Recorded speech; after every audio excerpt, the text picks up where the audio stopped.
years ago today, I made the worst mistake in buying my first horse. And it was the first time I ever made a TikTok. I went all the way to Scotland for him. I tried loads of horses. I thought I'd done everything right. But we brought him home and then he reared.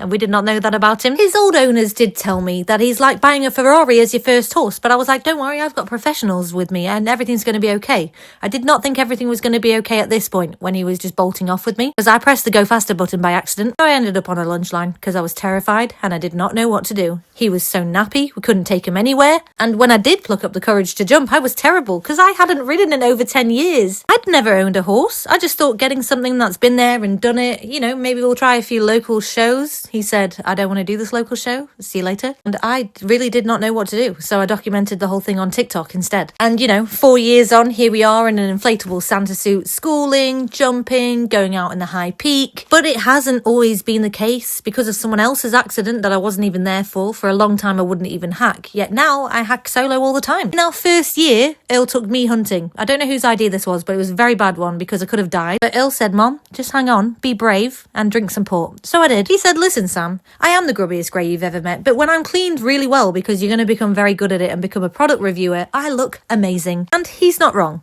You know, he told me I'm amazing with dogs, Mum, because I had a pack of hounds before this. Yes, he was a hunt master, literally before I bought him. Oh, God, it's embarrassing because when I first bought him, I was a bit cocky, like, yeah, my horse is like this ex-hunt master. I couldn't even sit on him, guys.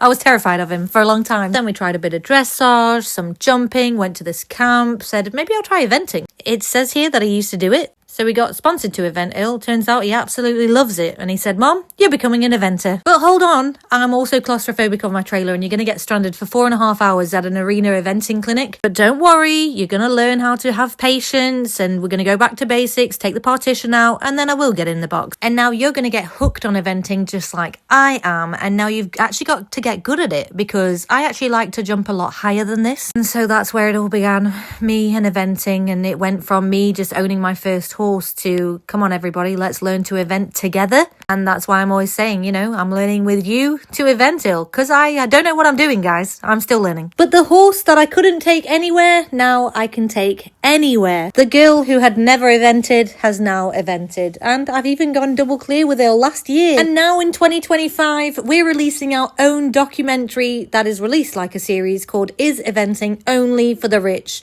Because now I have actually got the bug, but I can't afford to do it. So if you want to learn to event Earl with me, you want to learn to clean your horse quicker, faster, and save a bit of money, well then you're in the right place. Because in this year alone, and we're only in March, I have now completed my biggest jumps on Earl at 1 metre, doing our first British novice, and we're getting ready for our first BE. And we have officially been posting to TikTok for 4 years. So please do make sure you're coming along for the ride.